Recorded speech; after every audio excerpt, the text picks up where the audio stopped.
to episode 89 of the CRICKETher Weekly. Now, apologies for the fact that we're a few days late this week. We were in Northern Ireland over the weekend, and we had a lot to celebrate, didn't we, Sid? Well, the Irish certainly had a lot to celebrate. They qualified for the next phase of the ICC Championship, which is basically the sort of future tours program for women's cricket. So there'll be tours either hosted in Ireland or travelling abroad to the likes of India and Australia and England. So fantastic news from an Irish cricket perspective. And the locals certainly took it pretty well, didn't they, Raf? They were dancing in the streets of County Antrim on Friday night. They decorated all the trees with coloured lights, and an elderly gentleman even brought his reindeer down to celebrate the Irish qualifying. That was what they were celebrating, I assume. I think that was the Brishane Christmas Lights Parade turn on. Oh. Well, they were happy in it anyway, so all good news. Now, a couple of teams who won't be so happy with the turn of events, because of course, as everyone watching this knows, unfortunately, the ICC qualifying tournament had to be brought to an abrupt end because of this new strand of COVID. What am I meant to call it? Strain. Omicron. Omicron. Is that really the name? Something like that. It sounds like something out of Star Wars. I apologise, I got that totally wrong. Okay.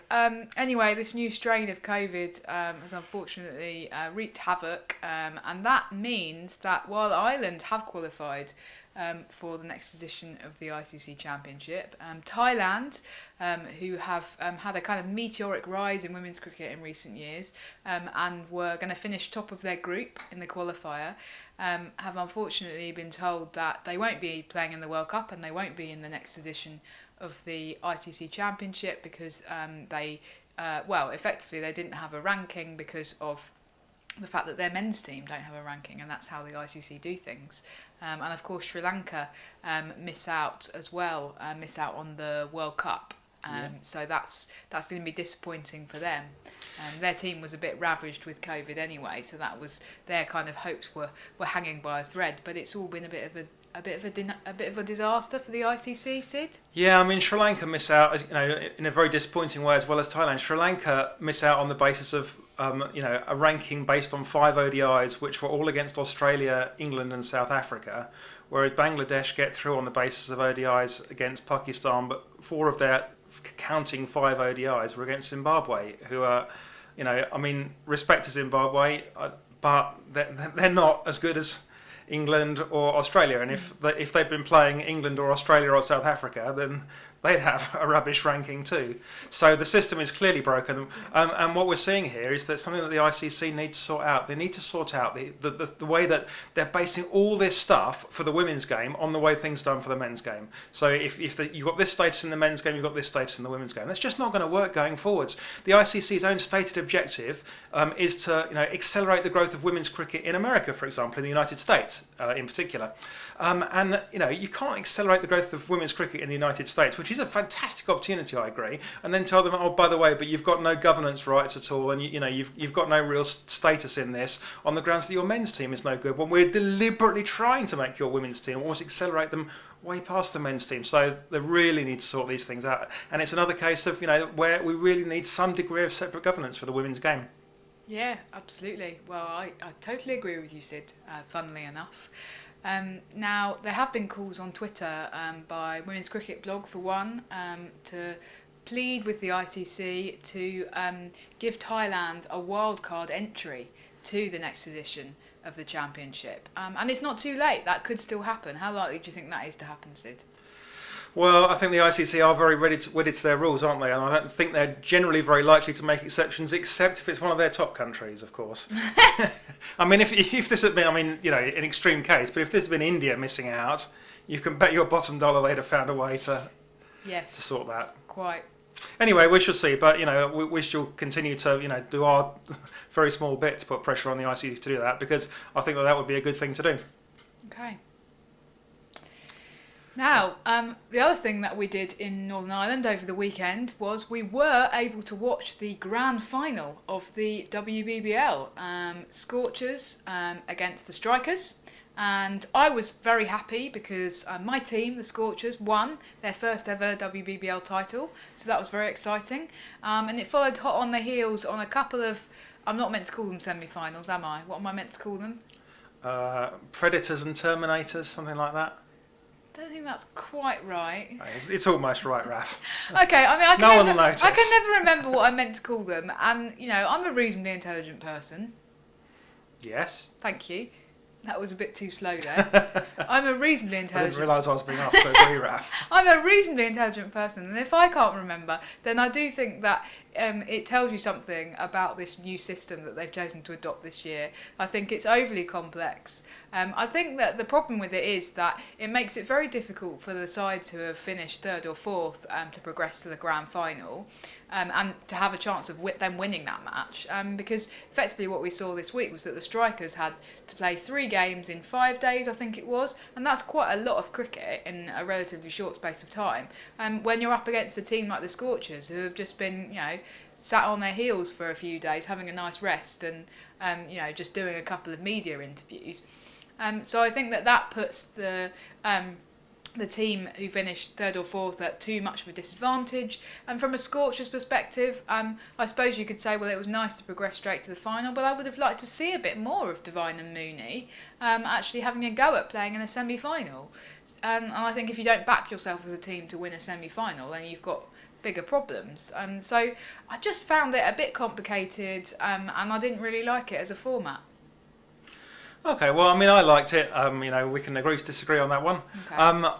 I think that it's nice to have the reward for finishing top of the ladder. I do know what you mean, that it would have pity that we didn't get to see quite as much of, Beth Mooney and Sophie Devine. On the other hand, we saw Amanda Jade Wellington, kind of really do her stuff in the two semi-finals. That's obviously not what we're supposed to call them, the 2 pre-finals, junior finals. And she was fantastic. I think that by the time they got to the final, the real problem was that they weren't playing in Adelaide anymore and they couldn't bring the pitch with them. The pitch just wasn't quite turning square the way that the Adelaide one was. It was obviously a drop-in pitch. I don't know if they played it at the Wacker, it would have made any difference. It certainly made a difference to the crowd. They were quite good on television. They're very good at making the crowd feel bigger than it is. I always go back to an instant, one of the first games I saw at the Emirates Stadium in London, Arsenal football men's team, and I remember the opposition scored and there was total silence in the stadium.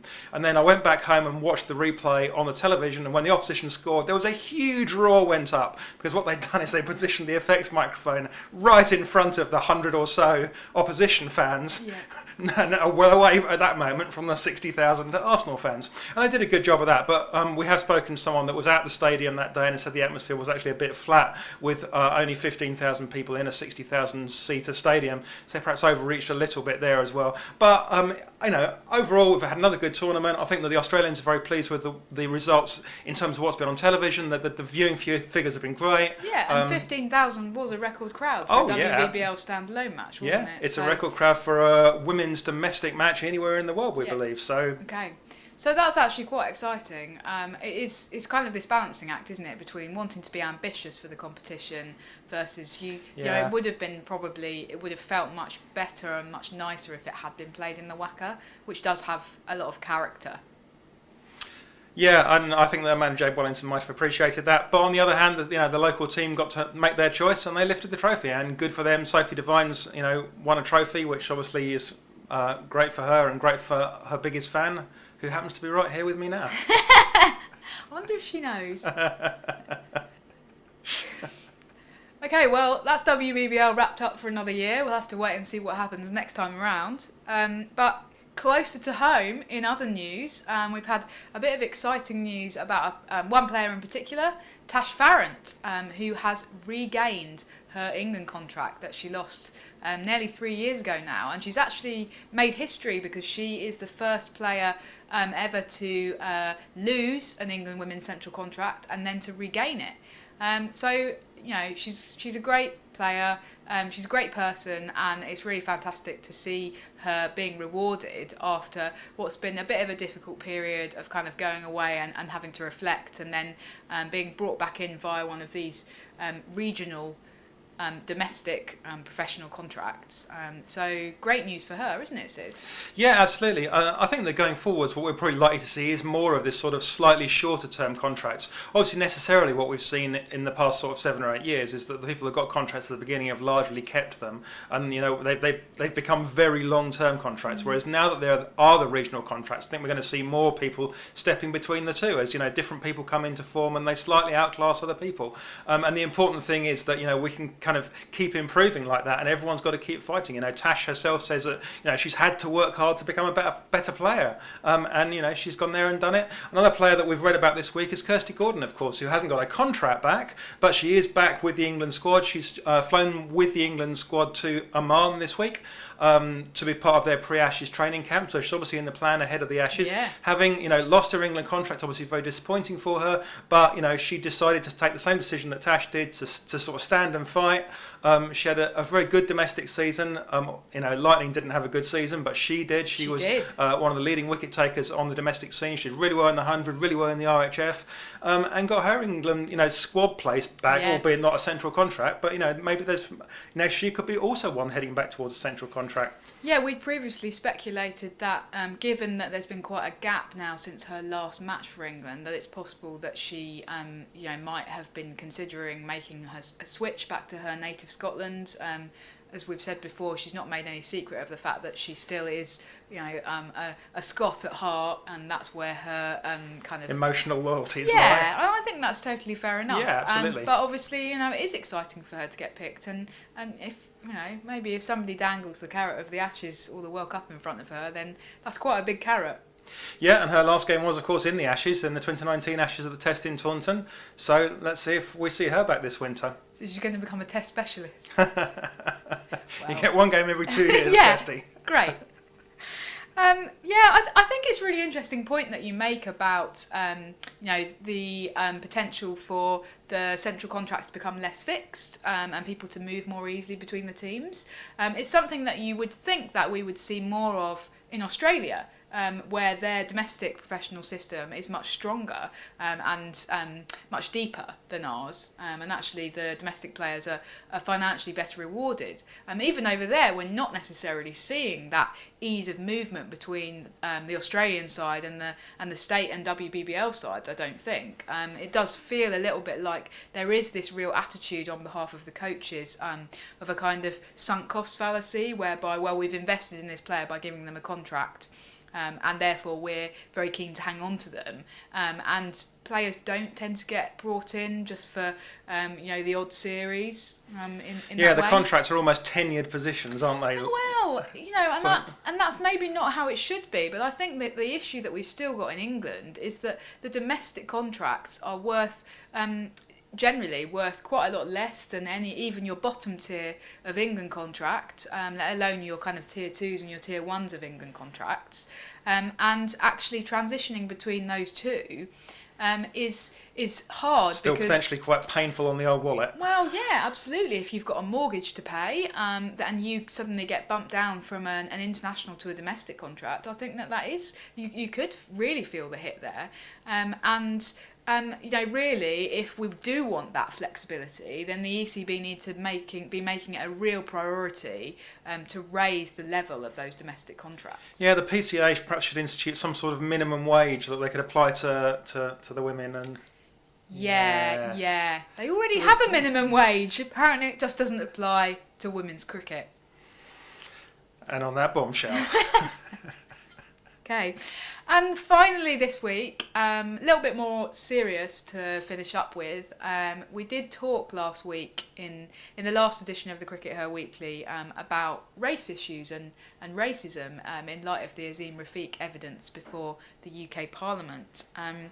So the ECB have now announced their action plan to tackle racism and promote inclusion and diversity at all levels of the game. Now, I do sometimes wonder if the ECB or members of the ECB do watch or listen to the CRICKETher Weekly, because in our last episode we made the point that... I'm sure Tom Harrison's there jumping out of bed every Sunday morning. God, I'm so excited. It's CRICKETher Weekly day. Yes, he must have been devastated on Sunday when we didn't show. Poor Tom. Didn't know what to do over his Sunday brunch. Anyway, more seriously, what I was going to allude to was the fact that in the last episode of the CRICKETher Weekly, we talked about the fact that we felt that the women's regions and the women's game hadn't really been included in these really serious conversations about the future of English cricket and diversity and inclusion. And actually, the statement that the ECB eventually put out definitively stated that the women's regions had been consulted and had been signatus. They had signed up to this new plan. And I think that it also specifically mentions dressing room culture in the men's and in the women's game as being something that the ECB wants to monitor and wants to ensure kind of is inclusive in all respects. So yeah, it's interesting. It feels like a step forward, Sid, although there's still some scepticism around it.